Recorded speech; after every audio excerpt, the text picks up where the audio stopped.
Bonjour à tous et bienvenue dans votre émission Direct Santé, Direct Santé qui vous informe sur de nombreuses pathologies, de traitements ou encore de gestes nécessaires pour préserver une bonne hygiène de vie. Le diabète a un impact sur la vie de plus de 6 personnes sur 100 de la population togolaise. Être diabétique n'est pas une fin en soi. Comment vivre avec son diabète? Nous ferons le point avec Dr Kodjo, spécialiste en endocrinologie, diabétologie et nutrition au CHU Sylvanus Olympio, et de Madame Trimua Esso Hanam, qui est avec nous, qui est adjointe administrative au CHU, Sylvanus Olympio également. Donc on est tous là ce matin pour comprendre un peu la vie de diabétique. Bonjour Dr Kodjo, comment ça va? Bonjour ici, ça va, Ça et va chez vous? Très très bien. Salut aux téléspectateurs. Bonjour madame. Bonjour madame. Bonjour téléspectateurs. Bah, Bonjour à tout le monde. contente. Et surtout pour le centre Diabéobé. Le gros coup de pub pour le centre. C'est un centre aussi qui fait beaucoup pour les diabétiques. Donc, puis c'est la joie de vivre aussi là-bas, Dr Kodjo, parce que j'ai assisté plusieurs fois et j'ai vu un peu comment les patients sont enthousiastes. C'est la fête, c'est la joie, justement. C'est avec le cri de guerre. Dites-nous, madame, le cri de guerre, c'est boum.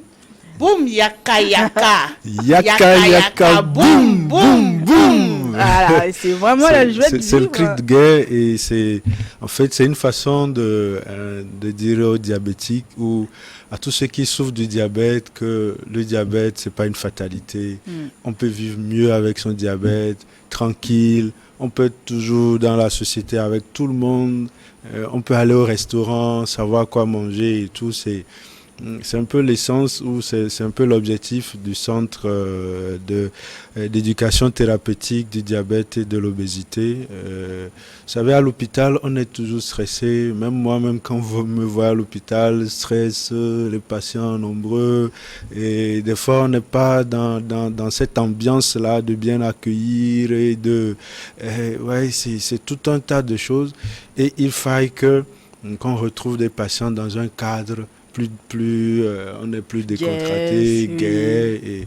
Et quand vous venez au centre, c'est comme un village où il y a la verdure, la nature, et les trucs bio.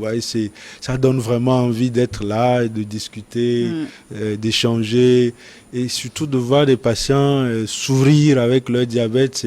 Pour moi, c'est une grande joie en fait. Ah non, mais bravo pour ce que vous faites. Et puis c'est vrai, ça permet aussi aux gens. C'est vrai que quand on apprend la maladie, c'est compliqué, puisque quand on annonce, oui, bon, vous êtes diabétique, type 2, waouh, ça, c'est un coup. C'est un véritable coup parce que tous on sait ce que c'est le diabète et ce qui fait mal dans le diabète, c'est ses complications. Ouais. Et on en a parlé la dernière fois, c'est un peu les complications qui altèrent la qualité de vie du patient. Et donc, ce qui fait que quand on te dit que tu as le diabète, c'est comme un coup de massue que tu reçois.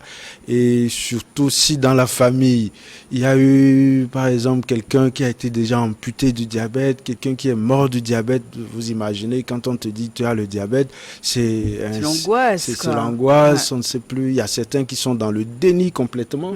Ils veulent même pas entendre parler, mais vous voyez, tout ça, ce n'est pas...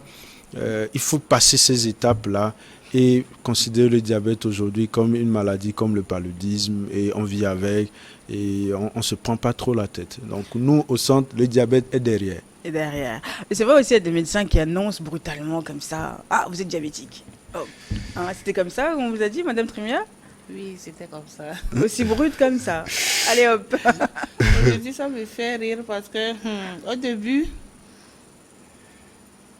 j'ai le diabète, ça fait 5 ans. Ça fait 5 ans, c'est au décès de mon papa. Après le décès de mon papa, l'enterrement, que cela s'est passé. J'avais les maux, d'abord ça a commencé par les maux de tête. Pour moi, c'était le palu. J'ai acheté le produit de palu, 0.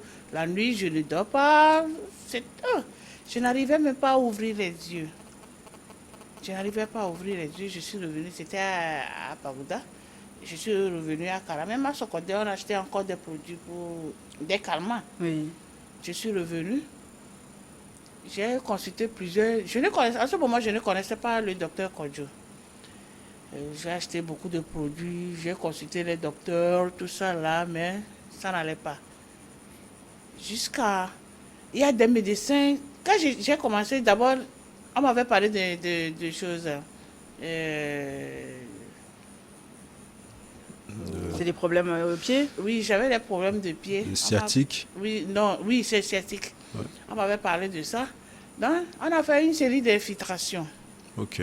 Donc, la série d'infiltrations, si le diabète n'existe pas dans ma famille, des séries d'infiltrations, 2-3 semaines après, oh, ça c'est grave, j'ai fait 3-4 jours, je ne dors pas. J'ai reconsulté encore le docteur, c'est là qu'on m'a fait le bilan. Et dans le bilan, on voit que c'est monté à 5 grammes. Waouh. 5 grammes? Oui. C'est beaucoup, non? C'est beaucoup. Énorme. Dieu est grand, sinon je devais partir. C'est énorme. Donc, on m'a envoyé chez tel docteur, tel docteur, tel docteur. Je faisais des suivis, des produits énormes. Je prenais ça et je demande on me dit de ne pas manger ceci, de ne pas manger cela, de ne pas faire ceci, de ne pas faire ceci. Oh! J'étais fatiguée, parfois même c'est de l'eau que je bois pour me coucher. Parce que je ne savais pas qu'est-ce qu'il faut encore manger. Donc j'ai été malade tout dernièrement en juin. C'est là que il y a le docteur cardiologue qui m'a envoyé chez le docteur Kodjo. D'accord. C'était il m'a parlé de lui le 24 juin où on me libérait. Et c'est là où vous avez... Non, d'abord pour aller chez le docteur, franchement, je n'avais pas envie parce que j'ai consulté plusieurs docteurs, mais zéro. Donc c'est le 6 juillet que j'ai commencé la première consultation chez le docteur. Et j'étais allée le mercredi. Oh, les diabétiques se consultaient les mardis. J'étais allée le mercredi. C'est là qu'il m'expliquait qu'il ne reçoit pas les diabétiques les mercredis, mais c'est les mardis. Mais il va me recevoir. Oh, il était calme d'une manière. J'ai dit, mais celui-là, c'est un docteur qui est calme. Parce qu'en consultant les autres docteurs et autres... Il ne prenait pas le temps de vous expliquer. Mais lui, calmement, d'abord, j'avais la mine renfrognée. Il m'a fait sourire, ça c'est vrai. C'est quelque chose que je ne vais jamais oublier. Il a dit chez moi ici, là, tu vas sourire. Tu ne vas pas mourir de diabète. Mais la première semaine, fais ceci, fais ceci, fais ceci. Prends le cahier, tout ce que tu manges, tout ce que tu fais, tu notes. J'ai fait ça, je suis reparti le 12 chez lui. Toujours en juillet. C'est là qu'il a dit que j'ai un diabète déséquilibré. Et il m'a dit d'aller au centre. J'avais la paresse d'aller, ça c'est vrai. J'avais la paresse. J'avais vraiment la paresse. Et après, bon, j'ai décidé, je suis allée. J'ai commencé à aller au centre vers le 15-16. Et on m'a expliqué les conditions. J'ai dit sans problème. Le jour-là même, le docteur devait faire une formation. Et on m'a dit d'aller suivre en même temps. La première formation, j'ai respiré un grand coup. C'était un soulagement. Vraiment, j'étais guérie. Non, c'est pas un soulagement, mais j'étais totalement guérie. Je n'avais même pas envie de partir. Parce qu'il était tellement à l'aise. Je dis, mais ça, c'est pas notre docteur, ça. Et ici, là, il fait sourire tout le monde, il fait la pagaille. Que tu sois alphabète ou analphabète, tu vas comprendre ce qu'il dit. Et c'est là, j'avais peur de lui, franchement. J'avais peur de lui. Mais maintenant, j'avais peur de lui. Mais selon la formation, il explique, il parle toutes les langues, il vous explique dans toutes les langues. Pour que tout le monde puisse comprendre. Oui. Oui. Et ça a changé beaucoup dans votre quotidien? Trop même. Au début, c'était des bouillabaisse. Ouais. Vraiment, je m'attendais à la mort, ça c'est vrai. C'est seulement la mort que j'attendais. Le reste, c'est là. Non. Mais depuis que j'ai suivi la formation, j'étais au paradis. Je me voyais déjà paradis sur terre. Non, mais c'est bien, docteur Kodjo, comme elle le dit là, c'est quand on annonce comme ça, souvent les gens se disent que ça y est, c'est fini, quoi. Ça y est, c'est fini. Ouais. C'est un peu ça le problème du diabète. Quand on vous annonce, c'est vrai que normalement, la méthode d'annonce doit être une méthode comme on le fait dans le VIH, où on prend le temps, discuter, de voir la mentalité des gens et tout ça. Mais vous comprenez des fois qu'on n'a pas le temps. Et bon, on dit, ah madame, vous avez le diabète et tout ça. Bon, nous, on n'évalue pas des fois l'impact que cela a sur les patients. Et effectivement, nous avions même fait une étude dans ce sens. On a pris des patients et au cours de cette étude, on a remarqué que plus de la moitié des patients recevaient cette annonce comme un choc. On avait près de 70% de gens qui recevaient l'annonce comme un choc. Donc, c'est là nous avons compris que notre manière d'annoncer, notre manière de faire les choses doit changer. Et pour moi, le fait d'avoir ce centre associatif où les patients peuvent venir là et comme Madame Trimois le dit, effectivement, il y a beaucoup de gens qui se demandent est-ce que c'est le même docteur Kodio qu'on voit à l'hôpital qui est au centre. Vous voyez, là, on est tous décontractés et on essaie d'expliquer. Moi, mon objectif, c'est que les gens comprennent ce que c'est le diabète. L'ignorance nous tue beaucoup, en fait. Beaucoup. Les gens doivent comprendre ce que c'est le diabète, quelles sont les complications et qu'est-ce qu'il faut manger. Parce que le gros problème, c'est quand on dit que tu es diabétique, ce qui tue plus les gens, c'est quand on leur dit ne pas manger ce qu'ils aiment manger. C'est tout le problème en fait. Vous voyez, quelqu'un qui a l'habitude, il y avait un monsieur de Palimé qui a l'habitude de manger foufou. On lui a dit, monsieur, depuis que tu as ton diabète, tu ne dois plus manger foufou. Vous savez que ce monsieur, il allait au Ghana, aller chercher la farine de banane plantain. Il quitte Lomé pour aller au Ghana, pour aller chercher sa farine-là, pour faire toujours son foufou. Vous imaginez, je dis que c'est comme une psychose pour lui, en fait. Dès qu'il mange pas on lui enlève quelque chose. Et c'est ça qui était plutôt sa préoccupation. Et dès qu'il est venu la première séance, je me suis dit, mais attendez, mais un diabétique peut manger du foufou. Il n'y a pas il suffit seulement de savoir comment le manger. Et plutôt, si vous arrivez, et ce que vous aimez, si vous arrivez à le manger, le défi c'est ça, je mange mon foufou et ma glycémie ne monte pas. Si j'arrive à faire ça, c'est dire que j'ai fait fort. Mais si je dis aujourd'hui, je ne mange plus le foufou, alors que demain je vois le foufou quelque part, j'ai envie et je le mange. Vous voyez, je n'ai pas résolu le problème. À forte dose en plus parce que... Et à forte dose parce qu'on a envie, on mange. Donc tout le problème aujourd'hui, il faut que nous, professionnels de santé, qu'on arrête de mettre trop d'interdits aux gens. C'est pour ça que dans l'alimentation aujourd'hui, on ne parle plus de régime. Le terme régime est banni. On parle plutôt d'une hygiène de vie ou bien une hygiène diététique. C'est qu'on réapprend aux gens à remodeler leur façon de manger. Et surtout, moi, ce que je dis, c'est que ce que je mange, il faut que je fasse tout pour que ce que je mange là ne fasse pas monter ma glycémie. Mais comment faire? Vous voyez, par exemple, on mange du foufou. Ouais, on prend l'exemple du foufou. Oui. Donc, dans l'exercice diététique, qu'est-ce qu'on fait? On apprend aux gens à connaître les nutriments dans les aliments. Ça veut dire qu'on sait que le problème du diabète, c'est le sucre, beaucoup plus. Et il y a aussi le gras et le sel. Donc, dans quel aliment j'ai du sucre? Et l'igname, il y en a. Voilà, l'igname, il y en a.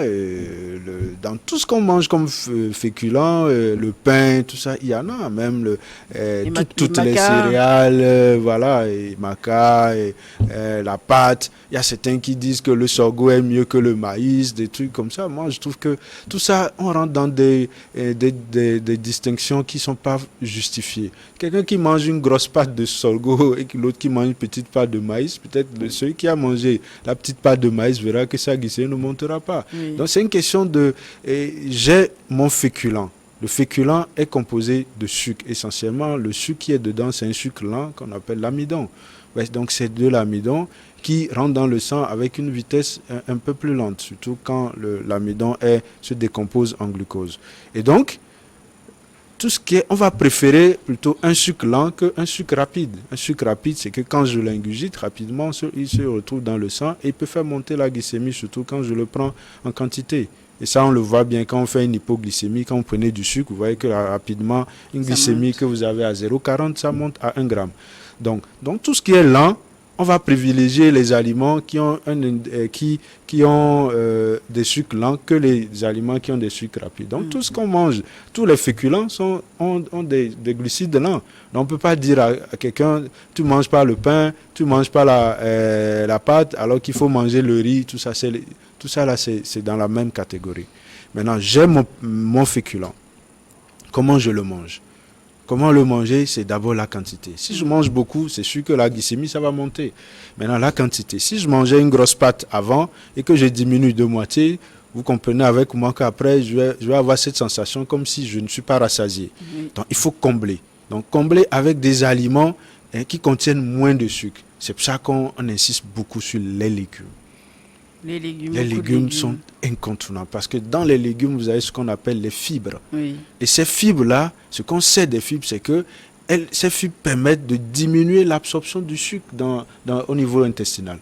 Donc quand je mange assez de fibres, c'est comme le policier qui est sur la route, qui dit hey, « monsieur, attendez, c'est pas votre tour », vous voyez, et vous perdez 5 minutes avec ce qu'il fait. Donc c'est un peu ça. Donc les fibres sont là pour diminuer la montée du sucre ou l'entrée du sucre dans le sang.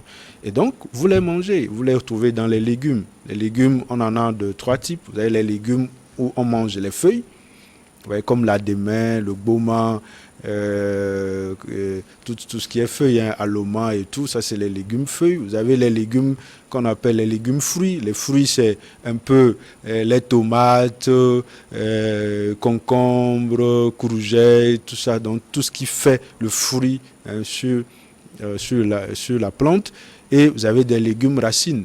Les légumes racines, c'est un peu les carottes, les betteraves. Mais attention, il y a beaucoup de gens qui disent « Ah, la betterave, c'est très sucré, il ne faut pas en manger. » Mais il faut comprendre que la betterave, c'est d'abord un légume. C'est d'abord un légume, on en a besoin. Maintenant, il faut peut-être faire attention à la quantité. Parce que tout ce qui est légumes racines a un peu plus de sucre que tout ce qui est légumes feuilles ou tout ce qui est légumes fruits. Donc, mais tout dépend de la quantité. Tout dépend de la quantité. Donc, quand vous voyez tout ce qui va être là, c'est la quantité. Donc, je prends une petite pâte et je comble avec des légumes. Donc, les légumes, vous pouvez l'avoir cuit en sauce ou en salade ou non cuit. Vous voyez, donc, si vous voulez prendre les deux, vous les prenez. Maintenant, il y a les protéines qu'il faut prendre. Les protéines, c'est un peu les poissons qu'on peut prendre. J'aime toujours donner ces exemples-là. Au lieu d'aller manger comme 300 et qu'on a mis 25 francs, manger comme bio. il faut manger comme bio et qu'on a mis 500. Ouais, c'est un peu ça. Il dit que je me bourre moins en sucre, mais peut-être je peux augmenter un peu ma ration de protéines. Oui. Oh, parce qu'on sait que les protéines aussi rassasient. Ouais, les légumes rassasient à cause des fibres qui gonflent, qui rassasient. Les protéines aussi rassasient. Donc vous comprenez que si vous mangez votre petite pâte avec assez de sauce, avec les protéines, vous êtes rassasié. Et après, comme il faut une alimentation équilibrée, j'ajoute mon fruit. Et ça, je répète, pour tout le monde, c'est que les fruits, il faut les manger après le repas. Cette histoire de manger les fruits avant et après le repas, cette polémique-là ne doit pas être là. Les fruits, on les considère souvent comme un dessert. Un dessert après le repas. Après notre repas, on prend une portion de fruits. Parce que là, le risque, c'est que avant le repas, on risque de manger tout un gros ananas. Et tout un gros ananas, ça vous fait combien? Vous pouvez avoir jusqu'à 100 grammes de sucre dedans. Et ça fait beaucoup. Et ça fait beaucoup. Ouais. Et après, c'est du fructose. On va marquer un temps de pause. On revient sur ça juste après les informations. Reste avec nous.